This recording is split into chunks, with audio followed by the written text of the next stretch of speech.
Ladies and gentlemen, welcome back once again to Indaba Africa. This is Chris coming to you from central Pennsylvania. And this topic is a little bit disturbing, but one that I think bears attention to be paid to it, and it should be called out for what's said. This is in response to an op-ed, an opinion editorial piece in the City Press on the 17th of June 2020 by the editor-in-chief, Mondli Makhanya. And Mondli Makhanya said many things in this, but the real purpose of this op-ed was to denigrate the Afriforum Civil Rights Group and the Institute for Race Relations, which is a bit shocking in and of itself. But nonetheless, I'm going to talk about both those topics today. Please bear with me as I read actual parts of the op-ed and my responses to it. But first, let's talk about this. What is City Press? City Press is a privately held newspaper founded in 1982 as the Golden Press and renamed the next year as City Press. It is owned by Media 24, which also owns the Afrikaans language Rapport. Now, Media 24 itself is owned by Naspers, which owns a number of magazines and newspapers, the likes of which many South Africans are familiar with: Huisgenoot, Sari, Men's Health, Beeld, the Daily Sun, Die Burger, and of course the City Press newspaper. Now, in this op-ed, which appeared, Mondli Makhanya titled it, "Don't Sabotage Essay, It Is Not the Way to Go." Well, that headline got my attention, ladies and gentlemen. Must be something very serious taking place on the shores of South Africa. So let me read from the op-ed and I'll give you my counterpoints. Over the past few years, Afriforum, that light version of the Ku Klux Klan, has been venturing abroad on a mission to convince folks that South Africa is a living hell for white people. No, actually, not for white people, for minorities in South Africa. That's what Afriforum is advocating in the defense of minorities. Typical leftist diversionary tactic to distract and discredit others. Notice how Mr. Mondli has taken the issue of minorities and turned it into a white versus black issue here. Very common tactic of leftists to discredit and disarm their opponents. No, it's not about white people, Mondli. It's about minorities in South Africa. And any ethnic group can be a minority when compared against the majority. It's not based solely on skin color. Ask those from Basotho groups who have gotten assistance from Afriforum. The last time I checked, Basotho people aren't white. They're actually African black in appearance. Nonetheless, on these tours, which have the group's leaders walk some very powerful corridors and reach wide media audiences, Afriforum has been telling the world that minority rights are being trampled. Government is planning to seize all white-owned land, and whites are in danger of being exterminated through an ANC-sanctioned genocide. Really? Is that what Afriforum has been saying? Now, it's interesting. I had the Conscious Caracal on my channel recently. We talked about this topic, and I've looked extensively through Afriforum's websites and their videos, and those terms are not things I've come across. And it's not about seizing all white land. This is about government that is seeking to steal any property, including land, pensions, cars, homes, from any political opponents, because it's covering up its own failures. The ANC government is seeking to follow a populist platform that it wrongly believes will help it retain power, and it's simply mistaken. It's not about seizing all white land. It's about the expropriation of property without compensation. Section 25 of South Africa's Constitution already allows the government to seize property, to expropriate it, so long as lawful compensation is paid to the owners of that property. Of course, paying someone when you take their money or their pensions doesn't work because you have to pay them the same amount, so it's a wash. You can confiscate land and pay them back for it, and you can have a greater benefit from it, potentially, if the land is distributed equitably and done in a fashion that retains productivity or makes it productive if it's not productive now. But the ANC government wants to expropriate property without compensation. That's what EWC is all about. Not about white-owned land. Don't distract. Don't play that Wizard of Oz behind the curtain there, Mondli. It's not about white land, and Afriforum has been clear about that. It's about expropriation of property. I ask you, Mr. Makhanya, please cite exactly where Afriforum has said this and ranted about a genocide. Be happy to see it. I realize this is an op-ed. You're not obliged to put citations in here, but that's a very inflammatory charge, genocide. Please cite the source and tell us where you found that at. An Afriforum source, that is, not some Twitter feed for some ranting lunatic who's attributed something to Afriforum that they've never said. Their mission is to see democratic South Africa treated as a pariah in the same way the apartheid regime was back in the day, and the way some of the most odious dictatorships are treated today. Odious dictatorships? I get your point. Exactly. Well, like those that have close ties and personal friendships with the African National Congress, countries such as Cuba, Venezuela, Sudan, or how about the capitals of Iran in Tehran or China in Beijing? Those are odious dictatorships, yet they're close personal friends and allies of the ruling African National Congress. Are these the odious dictatorships that you are referring to? The African National Congress does a pretty fair job of painting itself in this light. It doesn't need help from any civic rights or civil rights organizations or any other body to paint itself in a negative light. Its cozy relationship with dictatorial regimes, its joy in state control, paints it in the light that people can see quite clearly these days. So it doesn't need any help. Unfortunately for South Africa, there are enough far-rightists in the world willing to give them an ear and even believe them. Among them was Donald Trump's former advisor, John Bolton, and many other senior politicians in the U.S., Australia, and Europe. Afriforum has announced that it will soon be hitting the road on its next Sabotage South Africa campaign. This time is under the slogan, "The world must know." So what exactly are you frightened of, Mondli?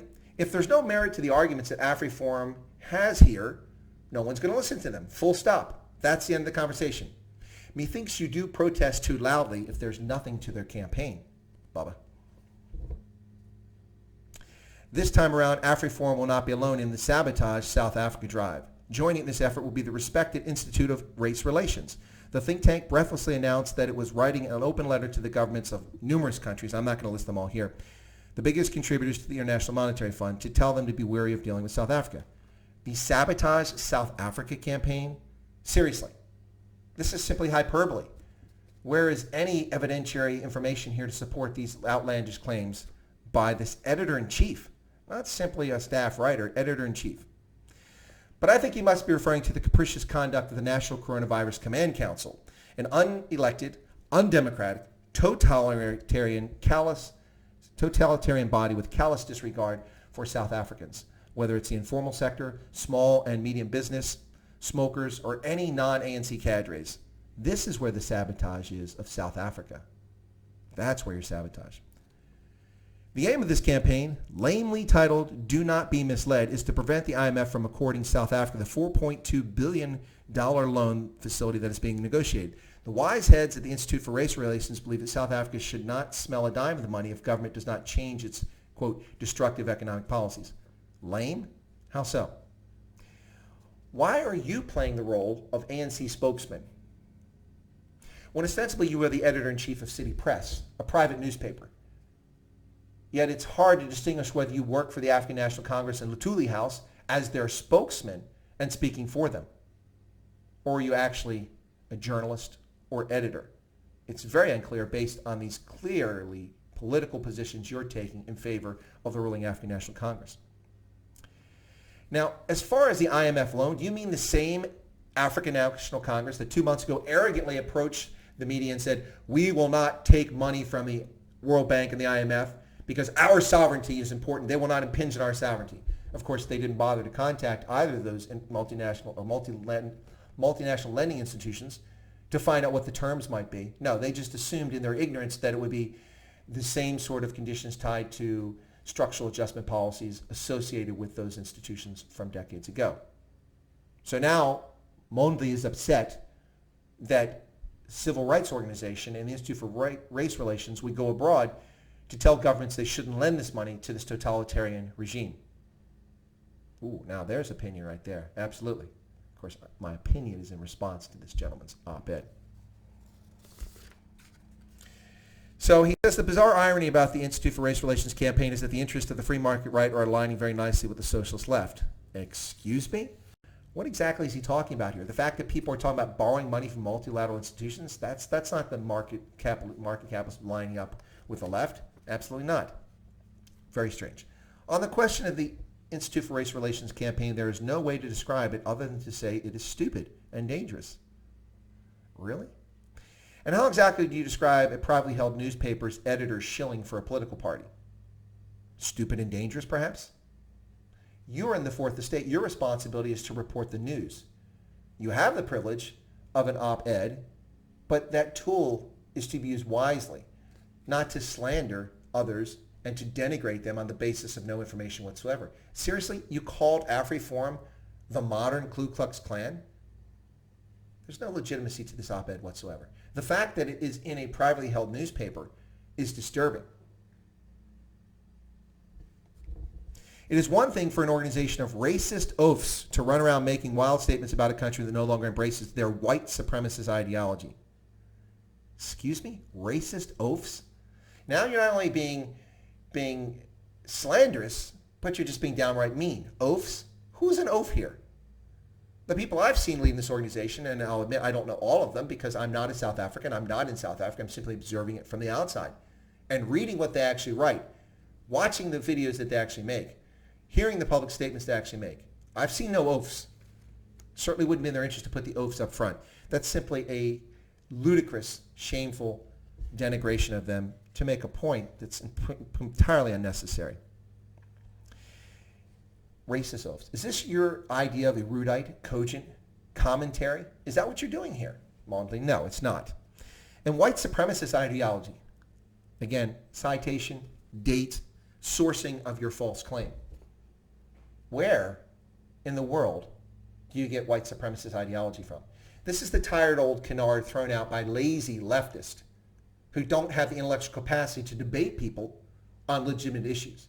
If you want to debate Afriforum, and I'd recommend you do, then talk to them about the actual issues. Don't call them racist and oafs and use lame things that make no sense whatsoever. There's a good use of lame. It was in your op-ed. I'm using it now. Your op-ed is lame. However, it's quite another thing for a think tank with a solid record of intellectual work and advocacy to become a country saboteur. Well, I agree with you wholeheartedly that the Institute for Race Relations is a well-respected think tank that has accomplished much throughout its history. Ironically, it's being painted by many in the African National Congress and the ruling party and government now as a tool of the right. When the National Party was ruling the country, it was painted as a tool of the left. If you look historically at Institute for Race Relations South Africa, they've been remarkably centrist in their views.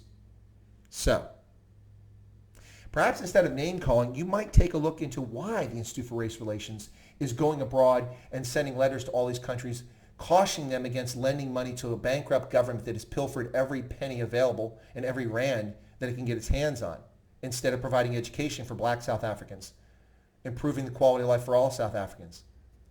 That's what you should be asking. Why would the Institute for Race Relations now be approaching these governments unless they legitimately saw an issue? The fact that you're unwilling to consider that or debate that or even suggest that there's merit to what they're doing, but the moment they don't follow your leftist screed or your script, Mr. Makhanya, you call them names and you denigrate them.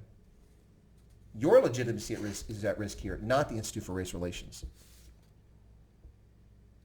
This is not to say that we should all be nice, flag-waving patriots and treat President Cyril Ramaphosa's government with kid gloves just because we are in this economic mire, the COVID-19 mire, the self-inflicted one, in large measure by the ANC. They deserve all the roasting they get for their poor decisions, their lack of decisions, their dithering, and for letting noxious gases hang in the policy environment when uncertainty should be eradicated. Well said. Absolutely agree with you. Even though, once again, you've not given any examples, I can give plenty of examples like the tobacco ban, the alcohol ban, the ludicrous ban on e-commerce by the Minister of No Trade, Ibrahim Patel, who seems to have no idea how business works around the world. These are legitimate points, none of which you include, but I agree with your sentiment. But ladies and gentlemen, notice how Mr. Mondli Makhanya takes a soft jab at the ANC, pretending to be objective in this discussion after calling Afriforum white supremacist and Ku Klux Klan members. Hardly any objectivity there. But as he mentioned Cyril Ramaphosa's recent racial attacks on white South Africans, you all know, you remember this.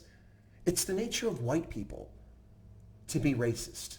And this, of course, causes domestic abuse. Seriously?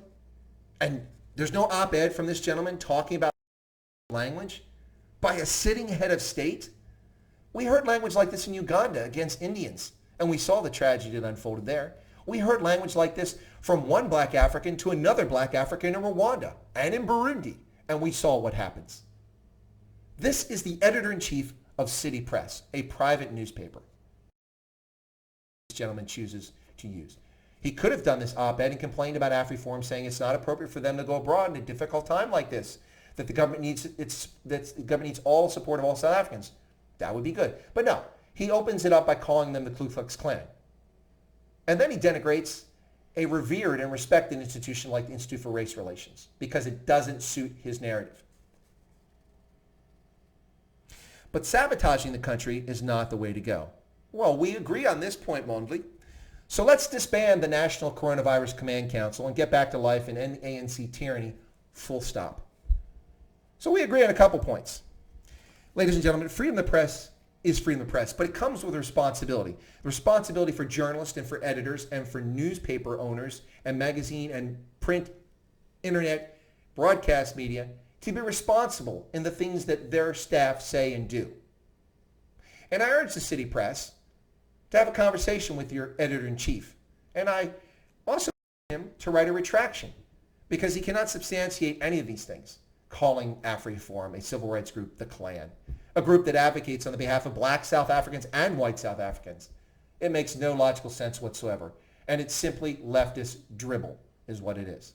Shame, shame for shame. The role of the editor-in-chief of the newspaper is not to become the talking mouth, the talking head of a political party, whether it's the opposition or the ruling party.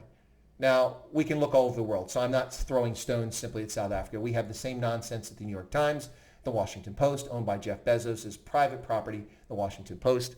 We see this all the time around the world. The LA Times, the Guardian, the list is endless. The BBC, but that's state-owned. We see this all the time in the media.